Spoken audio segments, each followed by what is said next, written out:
Hi, it's Katrina. The samurai warrior is surrounded by myths and legends. From female warriors to amazing armor, here are 8 surprising things you probably didn't know about samurai.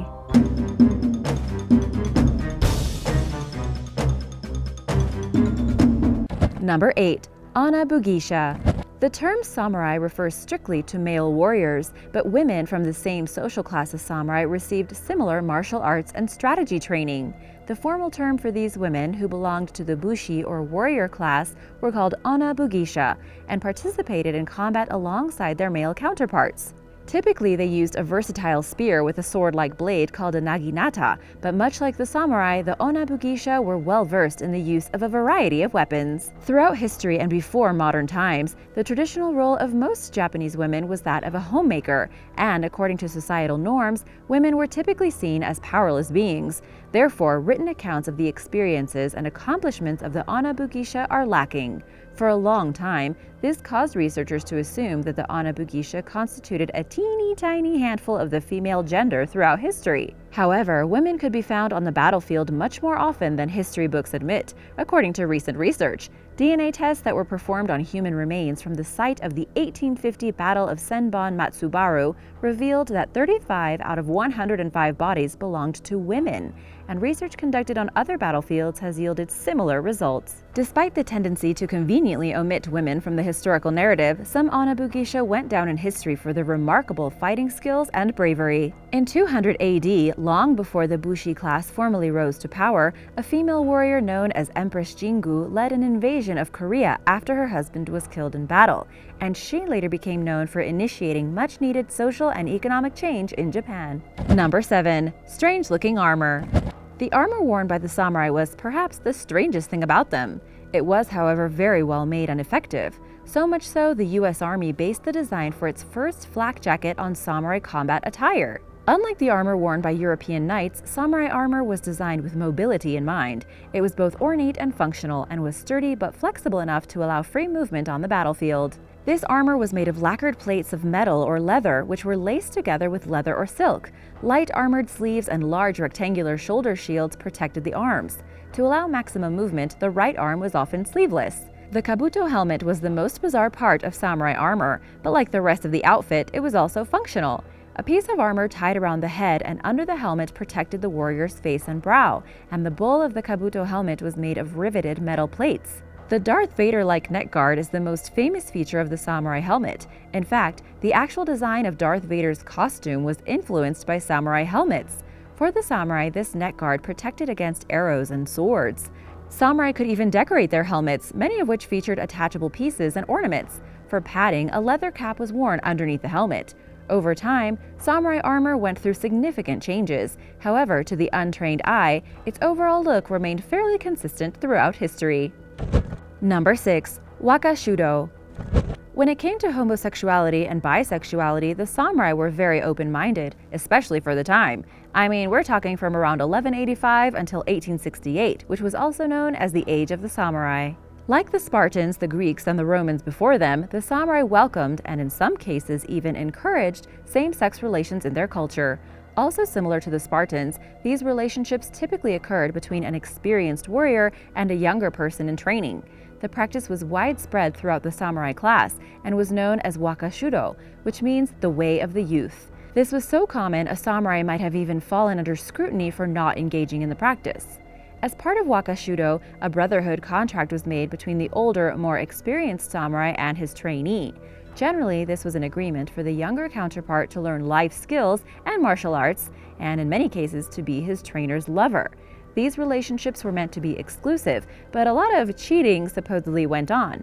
However, once the younger partner came of age, the sexually binding aspect of the relationship officially ended, and both men were free to see other people, including women. History and pop culture have kept relatively quiet about Wakashudo, despite its integral role in samurai culture. In general, same-sex relations were more widely accepted in Japan than in many other parts of the world throughout history. There are several possibilities for why, including the lack of an explicit condemnation of homosexuality in the Shinto religion. Moreover, although there were females among the samurai like I mentioned, it is true that the majority were men, and these warriors were required to live amongst one another in castle cities to prevent rebellion and help govern. It is believed that the stark imbalance of genders among a population leads to more homosexual and bisexual activity than may otherwise occur. And now for some more unexpected samurai, but first, let me know your favorite samurai movie in the comments below, and be sure to subscribe if you're new here. Number 5. Western Samurai. Under certain circumstances, people from outside of Japan could train with a samurai, and sometimes even become one. This was considered a special honor that could only be bestowed by powerful leaders, such as territorial lords or the shogun or warlord. Along with this special training, a person received a new Japanese name and samurai weapons.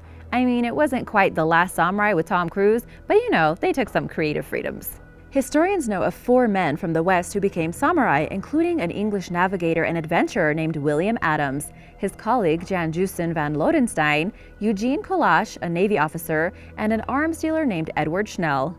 Adams was the first Englishman ever to visit Japan and was the most influential out of the 4 Western men who earned samurai status, serving as a hatamoto or bannerman and an advisor to Tokugawa Ieyasu, the shogun himself. He first arrived in Japan in April of 1600 when his fleet of ships experienced heavy sea storms. Adams anchored his ship off the coast of Kyushu in southern Japan. He was then interrogated by Ieyasu, who was impressed by the man's knowledge of shipbuilding and other things, prompting the shogun to take Adams on as a personal confidant. The shogun denied Adams's repeated requests for permission to return to England, so he built a life in Japan, marrying a Japanese woman, and oversaw the construction of Western-style ships, as well as acting as a liaison between the shogun and European traders.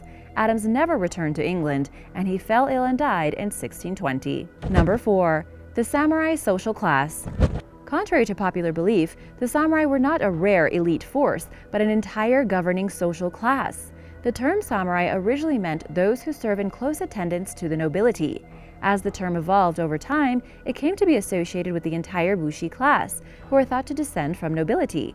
This population included middle and upper-tier soldiers, and there were many more of them than people tend to assume. The samurai first began rising to power in 646 AD, after land redistribution and newly imposed land taxes led to the rise of a feudal system in Japan. The majority of the land fell into the hands of a few wealthy owners, who hired the samurai as guards. During the 900s, Japan was run by a series of progressively weakening Heian-era emperors, who lost control of the country. Meanwhile, the samurai became increasingly powerful and established a military government known as the shogunate. By the 1100s, most of Japan was under the political and military power of the samurai class. At the peak of samurai power, 10% of Japan's population were members of the class. It's believed that every single Japanese person living today has some samurai blood in them due to how widespread they became and their long-standing influence in Japan's history. Number 3. The majority of samurai were well educated. In addition to being skilled warriors, most samurai were also highly educated, and at a time when most Europeans couldn't read, literacy levels were very high among the samurai, and they were also skilled at mathematics. However, not all samurai were equally skilled. When it came to both combat and education, the level of a samurai's training often depended on his family's wealth. Trainees from lower-class families received basic educations at village schools and learned most of their martial arts skills from male family members, such as uncles, fathers, and older brothers. Boys from wealthier families were sent to special academies, where they learned both military and academic skills. Regardless of how wealthy a samurai apprentice's family was, he was expected to be well-rounded in areas other than fighting, such as history and literature. The samurai were less needed as warriors during peaceful times, such as the Tokugawa period, and their academic skills came in especially handy then. However, some students were reminded by their masters not to focus too much on these topics, as it was believed that doing so would weaken their minds. Number 2. They may have descended from the Ainu. It's easy to think of the samurai as having tall, built frames, and their armor certainly may have contributed to this image. However, most samurai ranged from 5'3" to 5'5" in height and had slim bodies. Despite their smaller frames, they were superior warriors. The samurai possessed other distinctive physical characteristics. They were hairier and had lighter complexions than the average Japanese person at the time. Moreover, their facial profile, especially the bridge of the nose, seemed somewhat European. In 1989, an anthropologist named C. Loring Brace from the University of Michigan theorized that the samurai descended from the Ainu, an ethnic group in northern Japan that is often discriminated against due to the false perception that they are racially inferior. The Ainu are a shrinking population and are often regarded as primitive by Japanese people from other ethnic groups.